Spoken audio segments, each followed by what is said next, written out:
What's up, guys, and thanks for watching. Welcome back to Unqualified Critics. I've got a lot of new information direct from the source on this Neo Geo cabinet. They've been very generous with answering my questions, so I want to share that information with you.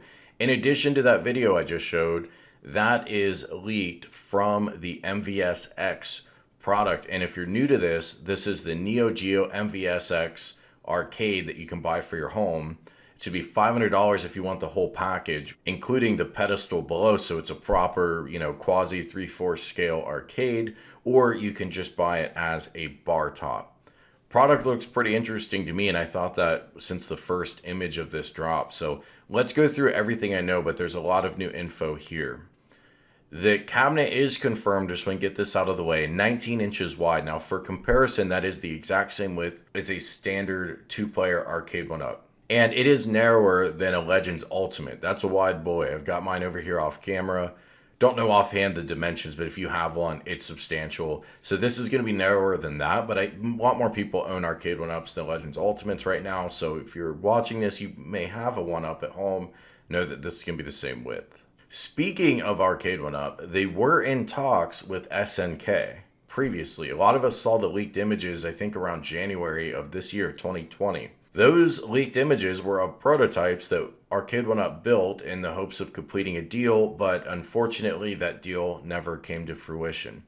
I don't have any official information on this, but I did hear some rumors from my contact on the MVSX cabinet. The rumor is SNK was irritated by the pre-production leak.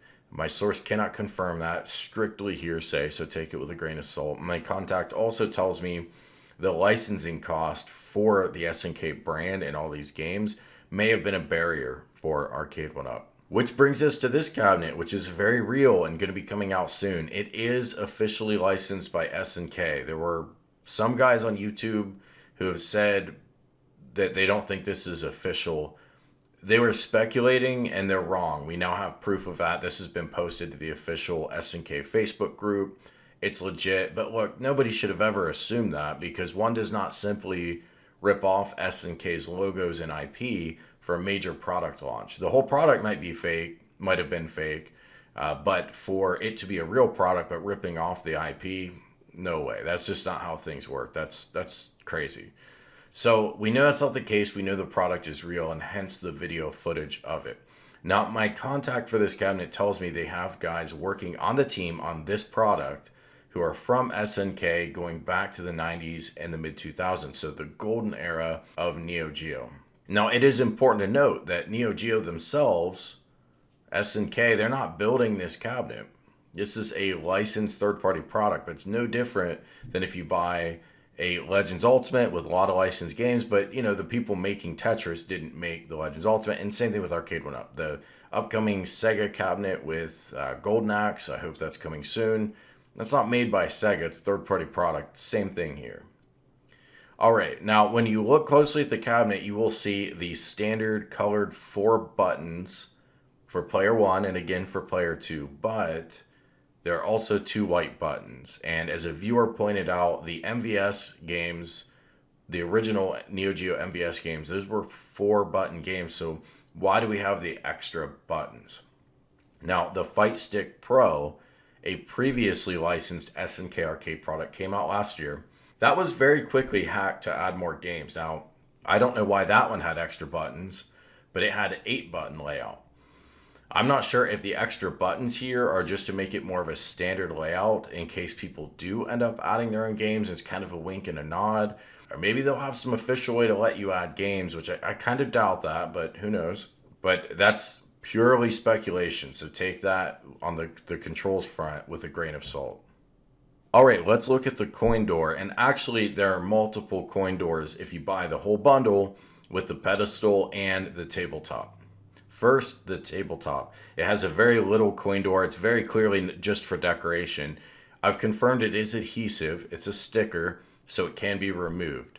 And I asked about this, not because I don't like the look of a little faux coin door. That's kind of neat, but the idea is if this is sitting on the pedestal, and the pedestal has a big old coin door, and you have a little wee coin door on your tabletop, you're just weird coin doors guy at that point. It's going to be goofy. So I would advise peeling that thing off if you're going to put this on the pedestal. I know that's what I would be doing. But luckily, you will be able to do that. As for the coin door on the pedestal, there were some questions. Is that a adhesive too, or what is that? Well, it's three-dimensional, so it's like molded plastic that's raised up from the wall of the cabinet. So it's actually three-dimensional. However, it does not function. And judging from the photos, it looks so legitimate. I was kind of hoping it did function. This is probably a little too much to ask for, but indeed it does not function, but looks awesome, looks very legitimate. All right, now on the controls, all I can tell you is I'm being told they are not clone controls in quotes. It's the only information I'm getting at this time, and I'm being told they're very similar to what's in the Fight Stick Pro. Unfortunately for me, I don't own a Fight Stick Pro. Can't really speak to that, but if any of you have one, some of you watching us are probably big Neo Geo fans. If you own that Fight Stick Pro and you're happy with the quality of those controls, then this is about what you're going to get here. All right, now I also asked about stereo. Now that might seem obvious because on their webpage it lists this is stereo, but if you look closely at the rendering, the pre-production rendering they have on their website, it only shows one speaker grill that I can make out. So I did confirm from the source this is going to be a stereo cabinet. And the next two items, these are known. This is not insider information. This is on their webpage. The monitor will be 1280 by 1024. I'm considering that the gold standard resolution for retro gaming, so I'm happy to see that. It will have a pixel perfect mode, which they're calling pixel to pixel. It'll also have scan lines, which are optional. Now, when I watched that video that was just leaked, and I see a what's called a PVM, professional video monitor, on the workbench, those are the gold standards for CRTs if you're into CRT gaming.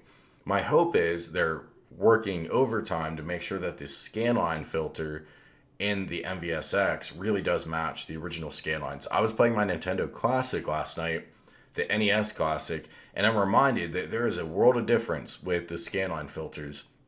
The ones on my Genesis Mini are not very good, frankly. I like the Genesis Mini, but the scanlines are pretty crappy. They're literally just static lines that reduce the brightness of the screen. The NES Mini scanlines actually create some flicker, some fuzziness, and it looks like you're playing on a real CRT. If a CRT could be flattened out, it's very, in my opinion, it's very convincing. So there's just a world of difference there. I hope they're bringing the attention to detail on the scan lines. And then the last item, which I found curious, they are going to have the MVS games and the AES games. Now, the AES was the Neo Geo home console that the rich guy in the neighborhood, he had that thing. I've talked about that before. That was a sweet console. I did not have one, so I missed out on that. But here you're going to be able to play both versions. I find that curious. On an arcade machine, I tend to only want arcade games. However, everybody these days is getting into throwing in console ROMs. And AES was legit, and I never had a chance to play it, so maybe I should just be happy that they're there as an option. We'll see. All right, that's what I have for you now. If I get more information, I'll let you know. And as soon as I have a review unit to cover this thing in person and really show it to you guys up close and personal, I will. Thanks for watching. Make sure to subscribe and hit notifications if you want the urgent news on this cabinet as soon as it comes out and breaks. Hit like on the video if you enjoyed it. Appreciate it, and it would really help the channel out. Let's keep growing. I'll talk to you guys next time.